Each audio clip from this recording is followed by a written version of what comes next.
Pozdravujem fanúšikov nielen športu pri ďalšej epizóde podcastu Športovo-nešportovo.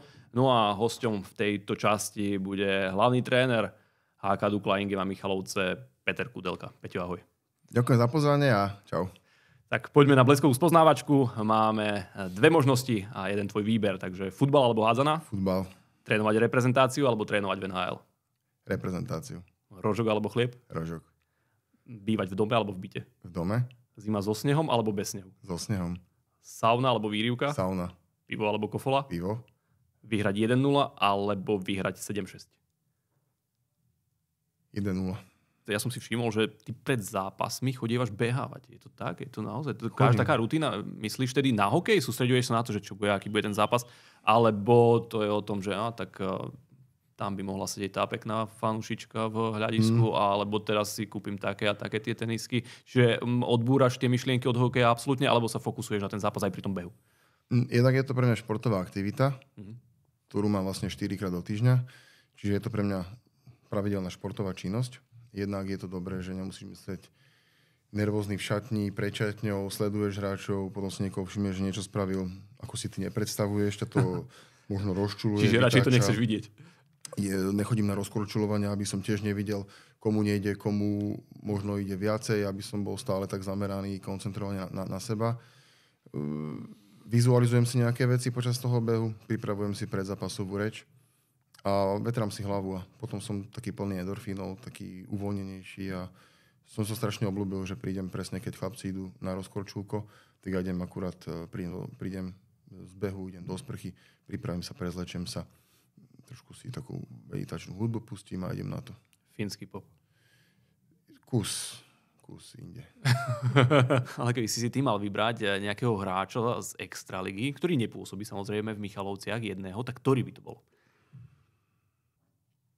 Mám dvoch. Môže aj dvoch. Hej? Jasné. My sme ako vo Fínsku, máš dovolené.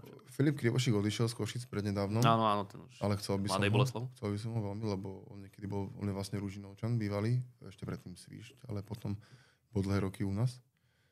Takže ho poznáš osobne. Jasné. Vieš čo od neho čakať. Jasné. Rodinkárstvo. Ale nie. Rodinkárstvo. Podľa mňa o tom to je, čím väčšiu máš dôveru, tak týmto vieš nejakým spôsobom viacej ešte do toho herného výkonu. Ale bez pochyby perfektný hráč, samozrejme. Ale mi sa páči dlhodobo David Mudrak. Ja ho tiež poznám od nejakých 13-12 rokov, cez kempy a kade tade. A ja som ho chcel ešte do Ružinova svojho času ešte. Takže mne sa veľmi páči David. On tu aj pôsobil v Michalovciach, teraz je vo Zvolene. Je to už reprezentačný obranca. Je niekto možno aj z legionárov, ktorý sa ti tak pozdáva? Naozaj teraz Archambault má kopec bodov, Fiji, Zjav v Košiciach, alebo môžeš povedať, že si 100% spokojný so svojimi legionármi a tí, čo sú tu... Podľa mňa ten Chase Pearson, ktorého ja môžem trénovať, tak... Tie zápasy v NHL asi nie sú náhoda. To nie je náhoda. Ale to isté aj Daugavič, že toľko skúseností, čo má on. Ale aj ďalšie, aj ako poviem, stále tí Slováci, ktorých som ja mohol spoznať, či to bol Vlado, David Buc, Kubo Suja. To sú skvelí ľudia, skvelí hokejisti, ktorí majú obrovské množstvo skúseností. Proti ktorému týmu zase tak možno najneradšej hráš? Alebo ktorý je taký najťažší súper, na ktorom štadióne sa najťažšie hrá? Tak Zvolen Nitra. A dôvod? Neviem. No. Nitre je fantastická atmosféra, na druhej strane vo Zvolene chodí menej ľudí na hokej. Áno, ale my sme ako Michalovce nevyhrali. Teraz sme vyhrali vo Zvolene po roku 3/4 a v Nitre po 2 rokoch a 11 mesiacoch. Ešte Marek Mašlonka hral, keď sme tam naposledy vyhrali ako Michalovce. Počas tej tvojej prvej sezóny, mladejšej sezóny, prišlo v novembri to, čo prišlo, trénera Kulena odvolali a ty si mal k dispozícii 2 zápasy, no aj s Dušanom Devečkom, aby ste ich viedli ako hlavní tréneri. Pamätám si vtedy zápas so Slovanom, víťazný 2-1. Zápas s Nitrou, víťazný 4-3, oba som komentoval, ten s Nitrou bol dokonca televízny zápas, čiže pred kamerami duel, v ktorom Matúš Paločko dal ten najkrajší gól sezóny Metovi O'Connorovi. Stý, nie? Tuším, že Stý? Stý gól, najkrajší gól v sezóne pre celú súťaž, čiže naozaj fantastický zápas, vyšiel vám úplne úžasne. Nebolo ti možno aj tak trochu ľúto, že škoda, teraz by som ešte vedel byť ďalej hlavný tréner?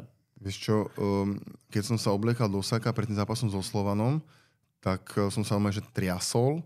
Mal som niekde tu asi srdce a to hovoril som si tak, že nevieš, kedy budeš hrať ako hlavný tréner proti Slovanu, že užij si to. To si pamätám. A sme to zvládli nakoniec aj s Dušanom. On mi veľmi pomohol vtedy. A chlapci vtedy strašne zabojovali.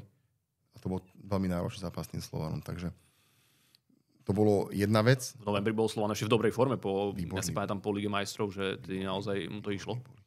A potom aj s tou Nitrou, ktorá, my sme tam prehrávali 2x, 1-0 aj 2-1. No a potom prišla reprezentačná prestávka. Ja som vedel, že idem do Fínska na 3 dní kvôli škole.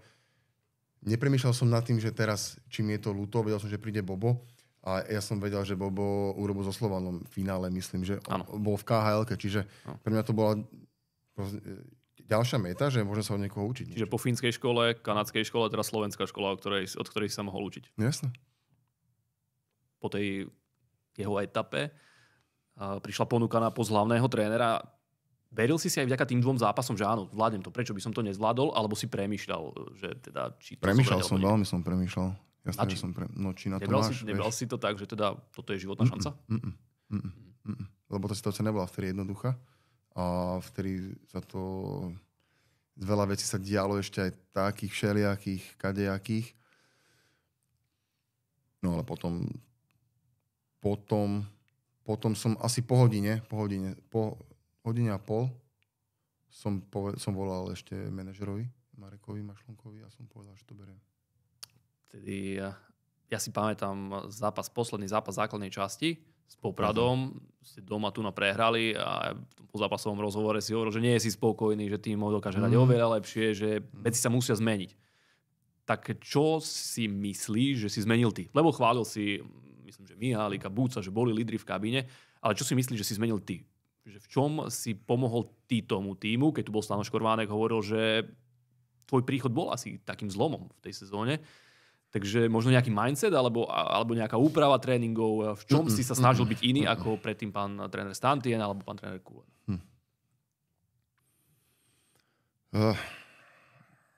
My sme hrali s Trenčínom, ne? Tú sériu. Áno. Doma sme vyhrali prvý zápas, vonku sme prehrali. Mne to, Vlado mi to hovoril, Mihalik, vtedy, že ty si, Páločko bol tuším v druhom zápase vylúčený za stavu 1-1 alebo nejakého takého, alebo Bialo. A Páločkým tuším. A on to odvolal potom. A Vlado bol taký nasratý na to strašne. A ja som na mítingu potom ho za to pochválil. On mi povedal, že tak toto ešte, čo to je? Že akože hovorím, že fair play, že my budeme čestní a hodnoty a toto. A potom už bol taký, že sme prehrali ten druhý zápas. A tam som im po zápase povedal, že hore hlavy chcem vidieť, že dobre ste hrali a že môžeme zdolať. A vtedy mne sa tá redaktorka RTV strašne smiala, keď som po tom 3. zápase v Trenčine hovoril, že my zajtra vyhráme, my prídeme domov a my postúpime. My pozerali tí moderátori. Ale ja som tomu fakt veril vtedy. Ja som tomu naozaj že veril. A mám také fotky z meetingov, nám išli presilovky. Tak my sme hľadali, my sme mali spoločné 1,5 hodiny meetingy dole v tom hoteli v Trenčine oproti Zimaku. Hľadali sme ako a čo. A tam sme proste, vtedy bol úžasný Stano to bol dvojka, s Košom. Mi poskytli pohľad spoza toho hrádskeho valu a vlastne som pochopil strašne veľa vecí vtedy, že čo je dôležité pre brankár. Čo musí vidieť, čo nemusí vidieť. No my sme vtedy nedostali gól v pike. Hej. My sme potom nedostali gól a to je niečo neskutočné, čo sa nám podarilo. Ale to bolo, že sme spolupracovali. Ja som išiel, boli sme na tých mítingoch, debatili sme. Nepovedal som, že toto je takto a teraz inak to nejde. Ne, a my sme spoločne hľadali tie presilovkové, ako ideme prekonať. Potom v tej série so Slovanom opäť si išiel do toho s tým, pretože povedzme si na rovinu, aj napriek tomu, že ste postúpili, Slovan bol druhý po základnej časti, mal svoje problémy, ale bol veľkým favoritom pre touto sériou. Aj tam si veril v to, že respektíve vštepoval si týmu to, že môžu postúpiť, alebo ste išli skôr tak od zápasu k zápasu, že tak poďme teraz takto. Som mal taký bret pred tým zápasom prvým v Bratislave. A neviem čo, a toto, a že ideme aj proti najlepšiemu týmu na svete. Hej, vieš, tak nastal taký smiech, že jasne, že na Slovensku a vtedy tá... Ale myslím, že týmto si najviac naštval Košičanov.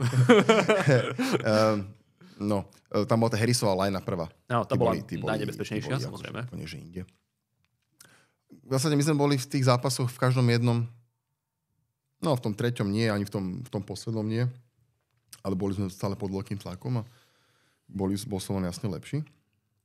Nás držala dobrá organizácia v defenzíve a Stano a my sme dokázali dať góly vlastne z toho mála, čo sme mali. Ten Galiho gól v predĺžení a on sa tak išlo, že vštepovať môžeš čokoľvek. No ja som povedal, že my ideme pracovať. Michal ani len musíme pracovať, veriť si, ísť spolu a bojovať a hádzať sa. A no oni sa hádzali hlavami, nehlavami a verili tomu, čo rozprávam a proste z týmu, ktorý ešte prehrá s Popradom posledné predkolo a o 2 týždne dokáže potom ten 6. zápas byť lepší nad Slovanom a tu sme ten 4. zápas tej série vyhrali a myslím si, že každý z tých hráčov si to nechá niekde vo svojom hokejovom srdci a nikdy na to nezabudne. Keď sa ale tak na to pozrieš, tak to bola asi perfektná, úspešná sezóna, ktorá ti musela dať veľa. No ani nie je sezóna, vlastne hlavný tréner si bol iba v play-off. Vieš, otázka, že či to bolo naozaj že úspešné, lebo z takého celkového pohľadu, že koľko mačaftov bolo v semifinále, vieš. 10, 20, 30 za tých 31 rokov extraligy, takže ale koľko zase malo 35-ročného trénera na svojom? Áno, ale ja myslím akože celkovo, hej, že sme akože zase, ono sa nám to pekne spomína, ale stále je to iba 4. miesto, hej. Čiže verím, že budeme schopní ísť nejak ďalej, hej. Pre mňa samého to bol, že maratón. Že ja som prešiel toľko vecí, keďže keď si porovnám, že seba v auguste minulý rok a teraz, že kde som ja, tak to je akože to je brutálny rozdiel. Mňa zaujíma aj to, že zachytil si tie reči, ono ja viem, že to je nereálne, ale vlastne už v tých sériách so Slovanom veľa ľudí ťa velebilo, že teda toto by mal byť človek, ktorý by mal stať pri Remzim a podobne. Potešili ťa určite tieto komentáre, ale asi sám vieš, že ešte to nie je úplne také reálne. Ja som tak smejem sa na to, vieš, a to je presne naša spoločnosť, že tu má každý možnosť sa vyjadrovať k všetkému a to sú také názory 100% a zaručené. Takže takéto veci vôbec aj neriešim. Ja Krega poznám, odkedy prišiel, sme robili na zväze spolu. Takže čakáš telefonát a budeš asistent. Skôr ja volám jemu, keď si neviem s niečím rady, že on mi dá taký svoj insight, aj s ním som volal pred tým zápasom s Košicami, 7. zápasom, a my sa zhovárali o tom, že čo a ako to vidí on a tak. A ja od neho, keď potrebujem, tak môžem kedykoľvek zavolať, to je skvelé, že on je človek veľmi otvorený a to, že do nejakého národiaku ja vidím ešte pred sebou strašne veľa lepších trénerov, ako som ja, skúsenejších a ja potrebujem ešte strašne veľa skúseností na to, aby som vôbec o takéto mete mohol premýšľať. Ty si odkovanec z bratislavského Slovana, ale v Bratislave sú 4 mládežnícke kluby, teraz v prípravke, pokiaľ som si dobre všimol, je tam Hoba, je tam Ružinov, Slovan a ešte aj Petržálka. Tak Lamač. No vysvetli mi, podľa čoho to teda vznikne, že tí rodičia si vyberú ten daný tým. Je to podľa toho, že kde bývajú? Ja si myslím, že určite. Že je to tak? Myslím, že určite. Keď bola éra KHL, tak to bol obrovský boom na Slovane, hej, že všetci za Slovan. My sme vtedy boli v Ružinove, my sme mali významne menej detí v prípravke, ale teraz si myslím, že dominuje tomu najmä taká logistika, pretože cestovanie v Bratislave nie je jednoduché a preto ľudia hľadajú podľa mňa cesty, ako si na pešo vyriešiť veci a namiesto toho, aby ste boli taxikár, tak si hľadáte cesty, ako to dieťa časom môže chodiť čo najbližšie. Takže tých klubov je viacej, ale ja si myslím, že áno, samozrejme, že tam môže zohrať nejakú úlohu aj kvalita zimného štadióna, kvalita trenerského štábu. Možno nejaké kontakty. Ako to myslíš? Myslím to tak, že možno poznám niekoho, kto hrá strelím v Hobe a jeho synovi sa tam páči, tak tiež dám svoj syna na Hobe. Áno. To je tiež takto. Dobre položený argument, prečo by som tam mal ísť. Keď si to ja akože predstavujem, že keď ja budem mať deti a toto by som mal zažívať, či by som ja, povedzme, že z Vraku nechcel cestovať na Hobu do Dubravky. Nechcel. Kde by si ty dal svoju dceru alebo syna teda? Tak to je ťažko povedať, aby som... To je veľmi jednoducho, mal si povedať do Michaloviec. Dobre, áno, ale myslím, že na šport, vieš, jasne. že tam je to, že kam a ako a kedy a koľko, no to je to. Ja som myslel, že ktorý športový klub by si vybral ty z tých hokejových. Ako. No, jeden z tých. Dobre, poďme k tvojim začiatkom. Aké boli? Teda, začal si v Slovane, kto ťa priviedol k hokeju? Ako si sa k tomu dostal? Bolo to, moja mamina hrala federálnu hádzanárskú ligu za Štart Bratislava, predtým aj za Šalu, za Prešov. A oni na sídlisku sa stretli so svojou protihráčkou z Interu. A on bol starší, Jožko Wagenhofera. On takisto hral za Slovan. On je 8-6 ročník a tak sme nejako tam začali postupne chodiť a pamätám si, že som tam niekde začal behávať. No a potom cez prípravku s trénerom Kleinom a klasický Kalinčiakov a za športové hokejové triedy, tréner Klement, no a potom už dorast a juniorka. Tam som už chodil kade tade. A seniorský tým? Máš 4 štarty? 4 štarty mám, no, to som extrémne pyšný. Dnes sa smeješ, ale akože naozaj ja si to strašne ponusujem. Ten prvý zápas som pozeral, že si hral niekedy v decembri 2007. 6.12.2007. Ja, máš to na Mikuláša. Máš to perfektne. Presne tak. 1-0 ste vyhrali. Áno. Hral si tretiu obranu. Áno. S Dušanom Devečkom. Tak. Tvojím parťakom z Michaloviec. A bol to ten zápas, keď si odohral toho najviac, lebo pozrel som si to, ale tie štatistiky nejdú tak do hĺbky ani teraz, a nie to ešte vtedy. Tam som hral, ma posadili až tam som bol vylúčený dokonca v nejakej 51. minúte, takže ale nebolo to, ja som nefauloval, teda vylúčil ma nepravom. ale pamätám sa strašne veľa vecí, ako takí tí známi mikulášskí hráči, už neviem, jak sa volali, neboli asi až tak známi, ale oni boli strašne dobrí, takí bratia. Hunovci. No, Hunovci, Lišťák, tieto takéto mená. Akože bol to veľký zážitok pre mňa. A ja som aj nevedel, že budem hrať. Mne to až potom ten Miklošovič povedal, že ideš hrať a mám veľa takých zážitkov odtiaľ a Sasuhovi bol v bráne. Áno, Sasuhovi. Takže to bolo pre mňa veľa. Už len keď som mohol na tréningy, keď sme chodili proti útoku, tam bol Deme, Lažo, Kapuš, myslím, alebo tak nejak to bolo. No a my sme juniori, snažili sme sa hovadov, no starí to moc nemali radi. Dávali nám strašnú sódu. Ale pamätám si strašne veľa z tých vecí, že som mohol chodiť v tej hráckej šatni medzi takými legendami, ako Ríšo Kapuš a Zdeno Ciger a podobne. Bol to až na starom zimáku ešte, na tom našom slovanistickom, takže strašne veľa fajn veľkých spomienok pre mňa. Na to by som nadviazal, že tam vlastne boli obrovské mená, Kuľha, Úram, Kapuš, získali titul vlastne v roku 2008, tak bol si súčasťou tých oslav, alebo si oslavoval sám? Oslavoval som sám, pamätám si to, bol som na zimáku, ale som v nejakej kronike zapísaný, že som akože figurujem, takže hovorím, že... Oplatilo sa. No určite, lebo bez žiadnych známostí, bez ničoho som to sám dokázal a tiež to nebolo ideálne, tá kariéra. Nebol som nejak extrémne talentovaný hokejista, takže ja som na to strašne pyšný, že som mohol za svoj Slovan odohrať nejaký štart za Extraligu. Tak ma napadlo, že keď si sa tak stretol s Richardom Kapušom na tých tlačovkách teraz po zápase a na zápasoch samotných, tak nejak si ho aj podpichoval, že no, ty máš síce niekoľko titulov majstrovských, ale pozri, ja som teraz prvý tréner a ty len asistent. Tak my sa s Richom poznáme, on začal v roku 14 alebo 15 trénovať a my sme proti sebe nastupovali aj v žiakoch. Čiže my sa poznáme dlhodobo z tohto prostredia. On si ma jasne nepamätá ako hráča, lebo som sa tam iba nejako myhol a on tam zažil. To takže si ťa aj nepamätal. Ja si to nemyslím, že by som ma pamätal nejakým spôsobom. Zdeno si ma pamätá, tréner Ciger. A Miro si ma pamätá, Lažo. Tak oni ťa vytiahli, no to je teda tréner Ciger. No, ale Lagio si ma pamätá. Aj Mišo Hrevz ešte hrával s nami, takže akože oni áno, ale neviem, či Ričo zrovna si ma pamätá. Ale podpichovanie, no neviem, či som bol v tej situácii, že by som chcel zrovna podpichovať, lebo... Skôr oni, lebo boli to náklady pre nich. Oni boli skôr v tých diskomfortnejších situáciách. Takže, ale ja mám naozaj stále rešpekt aj voči nemu, aj voči organizácii, takže v rámci nejakého profesionalizmu a takej mojej cti si to ani nedovolím. Ja som rád, že tie výsledky športové sú v náš prospech boli v náš prospech počas tých konfrontácií, no a na to môžem tiež spomínať. Jasné. No a aké boli tie oslavy teda toho majstrovského titulu? Pozval si kamarátov a spolužiakov na pivo a chválil si sa, že si majster Slovenska? Ja sa priznám, že ja som to nejako neoslavoval, lebo my sme vtedy nejako, hovorím, že nechodili oslavovať. My sme sa tešili tak športovo, že naozaj, že Slovan vyhral nad Košicami, čo bol náš najnenávidenejší súper, pochopiteľne. A to bolo pre nás také akože že super. Neviem, či sme náhodou aj nevycestovali, tuším, s kamošmi aj do Košic.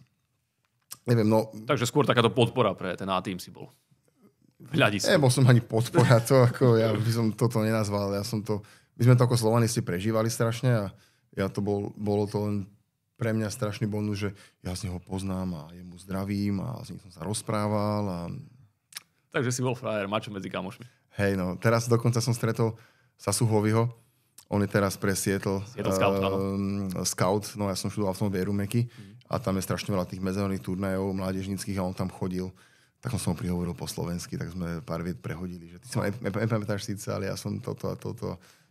Ja ťa znám, ty mňa neznáš. No, tak asi tak. Ale on bol strašne v pohode. Hovoril tak po česky už, ale... On chytal, myslím, aj za Vsetín. Potom v sezóne 2008-2009, to bola tvoja posledná profesionálna sezóna, si pricestoval aj sem do Michaloviec. Pamätáš si to? Pamätám si to veľmi dobre. Prehrali ste? Viem. 6-3? Som dosedel, lebo som... 6-3? Neviem, zadrebal som na 2 góly hneď, ale to som hral po chorobe, to si tiež pamätám. A viem, že tu bolo veľa divákov. Áno, 1000 ľudí, keď som videl na stránke. A to som bolo vždy, že super, že na východ chodili ľudia, lebo vtedy bolo strašne veľa východiarských manšaftov, Bardejov, Trebišov, Prešov, Spiska. Takže to bolo vždy fajn sem chodiť, lebo... Skoro ako teraz v Extralige. Tak. Ale zápas pamätám naozaj. Aj tu šatňu pamätám si, že som sedel významnú časť toho zápasu, pamätám si oranžové striedačky a veľa divákov. Páčilo sa ti? Asi by si nepovedal, že o pár rokov tu budeš hlavný tréner. Pamätám si vtedy, že tá bytovka, ktorá tu bola oproti, že bola ešte nejaká nedostávaná a my sme na to bolo tak pri tme a my sme pozerali, že či sa nám to zdá, či tam straší. Že čo to je? Že je to pravda? Že nie je to? No ale tak... A to je taká spomienka. My sme nás zablúdili. Takže ste sa báli. My sme išli niekde inde sme išli to... Nebali sme sa, ako len také to bolo také... Bali ste sa bytovky, preto ste potom prehrali. Áno, dobre, aj tak toto môže. Pre vás, pre teba lepšie. Po tej sezóne teda si aspoň niekde som čítal, že sa rozhodol, že teda skončíš s profesionálnym hokejom, že sa budeš venovať skôr štúdiu. Čím to bolo? Myslím, že ešte tam bola v sezóne tej ďalšej nejaká Senica, Trnava v lige. Jak si ich ani nechcel kontaktovať, alebo ťa oni nekontaktovali, alebo si naozaj, že teda idem študovať kašľom na hokej. Ja som si tú prvú ligu hral vlastne v pohode. Ja som mal akože na prvého ročaka, že v pohode čísla, aj by som si zahral asi hoci kde inde. Ale mi nedávalo mi zmysel proste, že ja budem chodiť do Trnavy teraz za 200 €. Čo akože? Budem sa snažiť, aby som o 5 rokov možno hral niekde extraligu. A my sme vtedy v tej sezóne 08-09, čo bola moja posledná, tak ja som ešte hral popri tom aj za juniorku, Ružinovsku, na výnimku. A my sme veľa z toho Ačka hrali juniorku a my sme postúpili s juniorkou do extraligy juniorov. S Ružinovskou juniorkou. Myslím, že aj v prvej lige ste tam celkom dobre stáli. Myslím, že v 8 ste skončili, alebo tak nejako. Úplne v pohode sme boli. Akože hej. Tam bol Imurantál, tréner bratislavský, to bolo super. No. A my sme s tou juniorkou postúpili a my sme tam boli strašne dobrá partia. My sa doteraz stretávame, my sme taký súdržný sme boli a nás to tak spojilo. A ja som proste tam, že ja tam ostanem trénovať. Ja som ešte rok trénoval iba tak, ale ja som začal robiť vedúceho družstva. A potom mi v januári dali ponuku pán Pokovič a Joško Pete. Mi dali ponuku, že aby som išiel robiť tajomníka na oddiel. A popri tom, ako som začal robiť tajomníka, trénoval som, no tak som sa nejako pomaličky vyprofiloval. Spomínal si to Vierumeky, takže v čom je taký najzásadnejší, asi v skrátke, lebo asi nedá sa to úplne celé, ale v čom je taký najzásadnejší rozdiel v tom vzdelávaní trénerov vo Fínsku a na Slovensku podľa teba? Dôraz na teba ako trénera, zohľadnenie tvojej filozofie, tvojej vlastnej hokejovej filozofie, tvojej vlastnej hokejovej vízie a tvoja autonómia, ako vidíš hokej. Keď ti do toho skočím, čiže myslíš, že slovenskí tréneri sa snažia stále niečo kopírovať a že Fíni sú takí možno autentickejší? Nemáš hokejovú knižku vo Fínsku. U nás ich máš niekoľko a ti uvaží, že takto to je. A takto to musí byť. A inak to nie je. Ale ten učiteľ vo Fínsku, môj mentor, predtým ako začal byť mentorom, ešte rok predtým trénoval v Jokerite Helsinki. Predtým bol 4 roky a má úžasnú kariéru trénersku. A on dokázal akceptovať niektoré moje názory, ktoré boli úplne v rozpore s tým, ako to on vidí, ale on to dokázal počúvať, premýšľať o tom, eventuálne mi argumentovať a viesť nás. Hej? Individuálne, ako to ty vidíš. Ako nejaká osobnosť, ako jedinec. Dôraz na tvoj na tvoj rozvoj, na tvoj osobný rozvoj z každého jedného pohľadu, nielen ako tréner, tam je strašne veľa oblastí na zlepšenie ako tréner, ale ako človek. Hej? Teraz, ja keď som nebol teraz pre mňa nejaké ľahké to obdobie, keď sme prehrávali, tak hovorí Mika, čo? A on mi hovorí, že máš tam také veci, ale že aj ty sa musíš cítiť dobre ako človek. Oni pozerajú na trénera úplne inak, ako pozeráme my a to bola proste, my sme nechodili do školy, my sme chodili sa zhovárať o športe, o hokej. To neboli žiadne skúšky. To boli, že si robil assignmenty.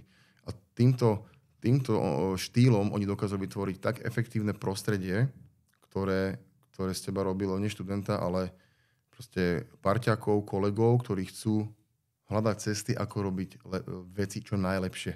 A v triede sme boli 24, 12 Fíni, 6 hokejisti, 6 iné športy. 12 mimo Fíňaci, my sme boli hokejisti, skoro všetci. Asi 1/3, nie možno. A teraz sa zober, že z tej masy, polka Fínov hokej, potom Európania hokej, no a my sme fungovali a hľadali sme, ale my to máme takto, a my to máme takto, a prečo to je takto? A my sme dokázali nájsť také východiska, ktoré by sme v našich podmienkach v živote nenašli. U nás by vznikol jeden konflikt a už by sa nevyriešilo nič. To by bolo, že by ťa možno učiteľ vyhodil. Alebo by sa s tebou ani nebavil o tom a povedal by ti, že ty si debil. Čiže berieš to tak, že tu nájdeš do školy s tým, že cítiš tlak, bojíš sa vlastne, že či tým prejdeš, či dostaneš tú správnu známku, teda dobrú známku, a tam to tak nie je.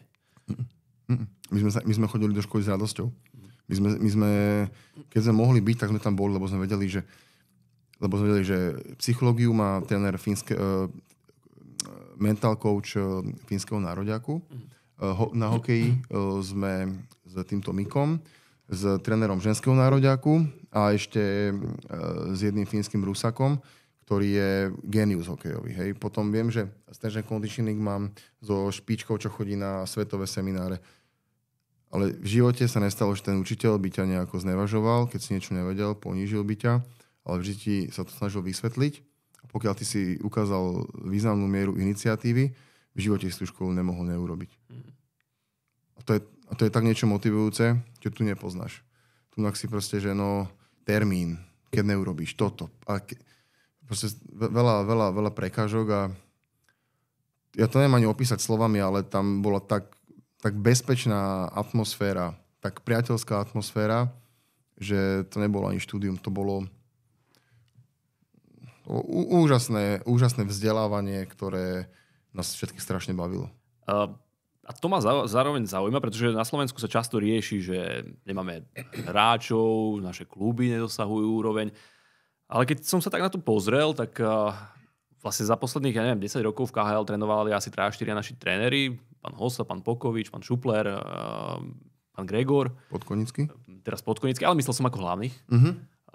V Česku Ernest Bokroši spravil dobré meno, ale naozaj to sú obdobia 10 a viac rokov a za to obdobie myslím, že asi Vlado Orsak bol hlavným trénerom Litvínova, ale inak nič. Tak nemalo by byť toto možno aj u nás skladené nejak na dvor, že ako môžeme vychovávať hráčov, keď nevychováme dobrých trénerov?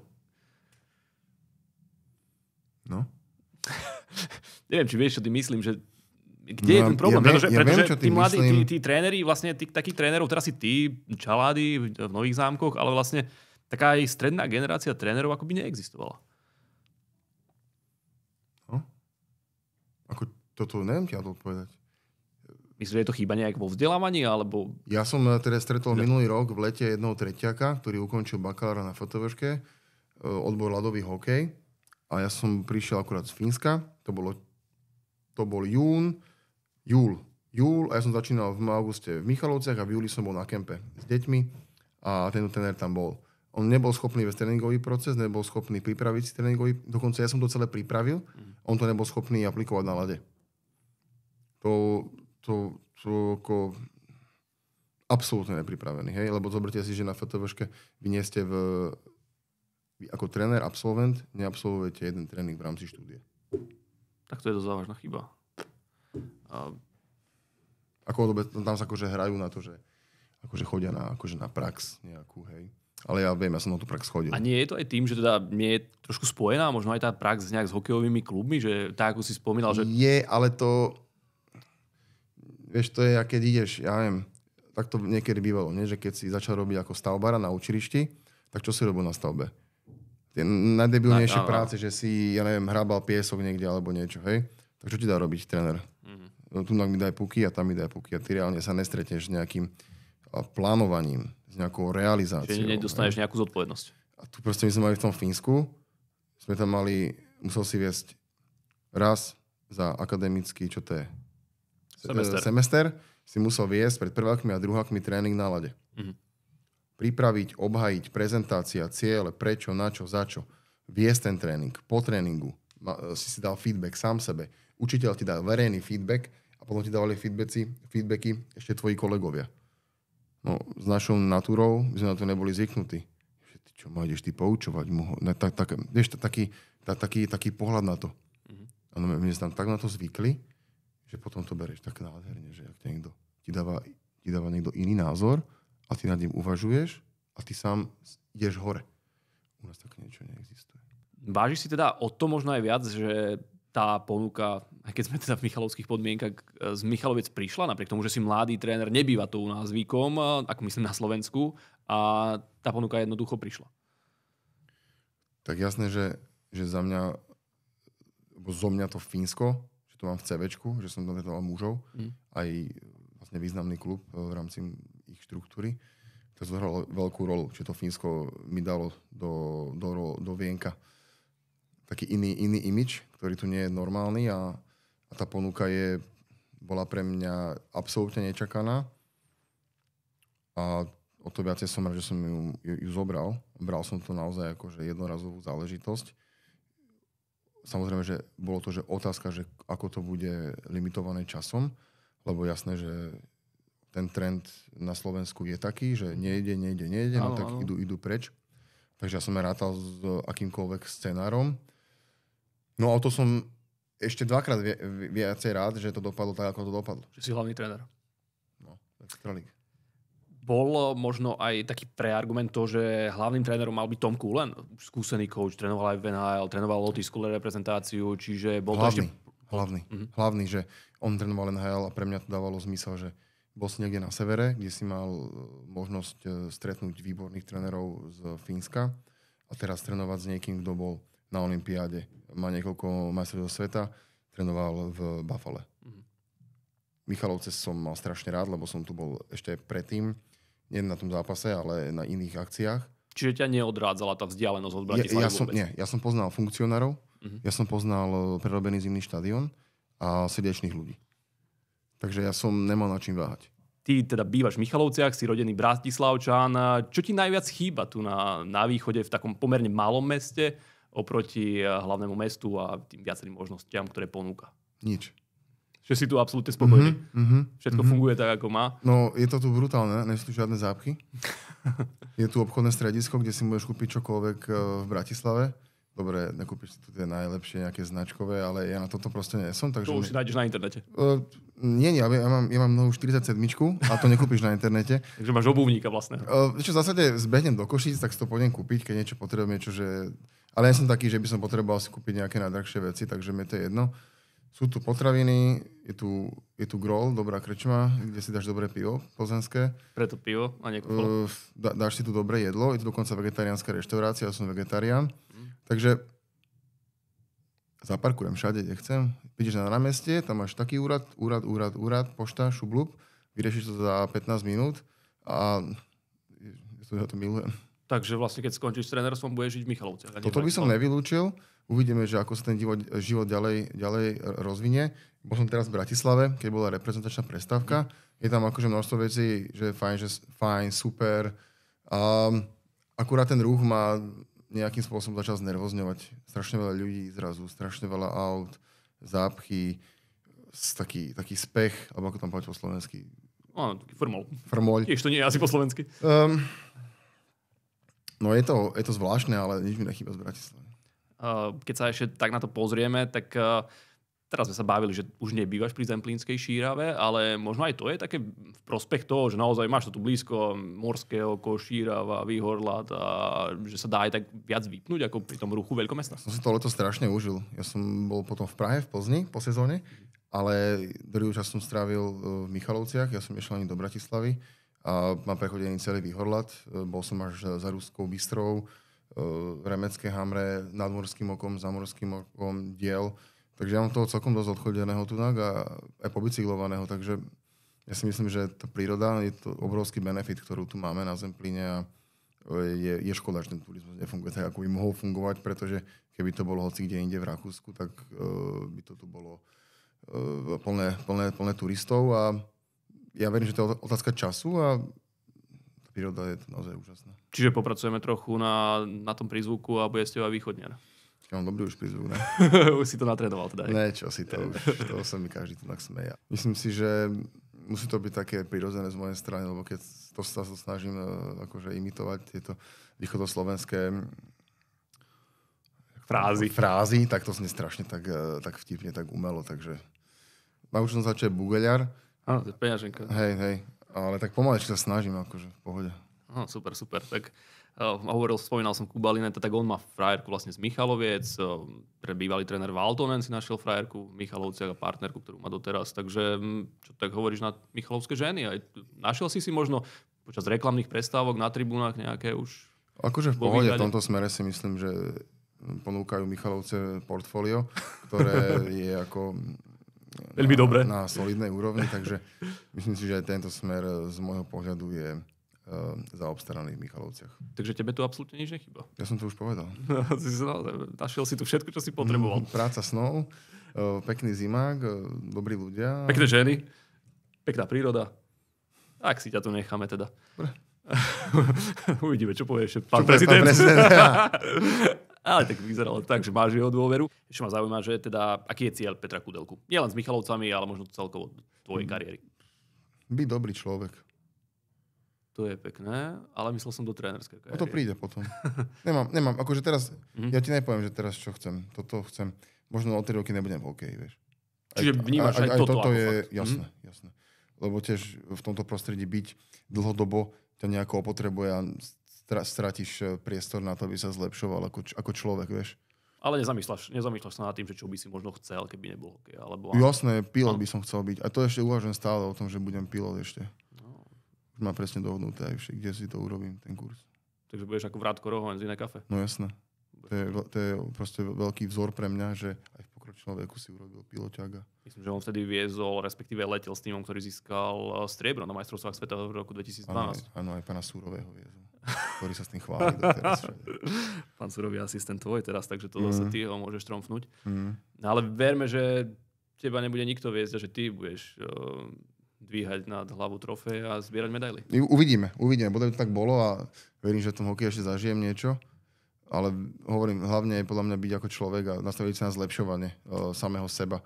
Ako jednak bytosť, ale potom aj ako odborníka. No a myslím, že keď nie si šťastný ako človek, tak sa ako odborník nebudeš zlepšovať.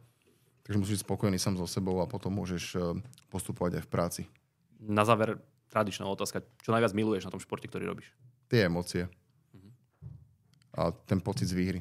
V mládeži som mal tak, keď som videl to zlepšovanie, že neriešiš výsledky, ale tu vidíš, že keď vidíš to, že to, čo si povedal, to platí a chalani za tým idú a to je pre teba strašne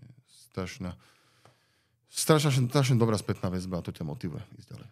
Ja ti ďakujem veľmi pekne, že si prijal naše pozvanie a verím, že aj divákov si zaujal naozaj mnohými postrehmi veľmi zaujímavými a prajem ti teda hlavne veľa zdravia, veľa toho entuziazmu, ktorý zatiaľ máš a veľa úspechov, či už v osobnom, alebo teda aj v športovom živote. Nech sa ti darí. Ďakujem pekne za pozvanie a všetko dobré. Ďakujem pekne. Vážení fanúšikovia, tak pre vás tradične máme pripravenú ešte na záver otázku, či by Peter Kudelka bol radšej trénerom reprezentácie alebo týmu v NHL. Svoje odpovede nám zasielajte do mailu podcast@nášzemplín.sk. No a samozrejme môžete sledovať aj ďalšie diely podcastu športovo, nešportovo, či už na webe nášzemplín.sk alebo aj na ďalších podcastových aplikáciách. Ja ďakujem pekne za pozornosť a teším sa na ďalšie časti.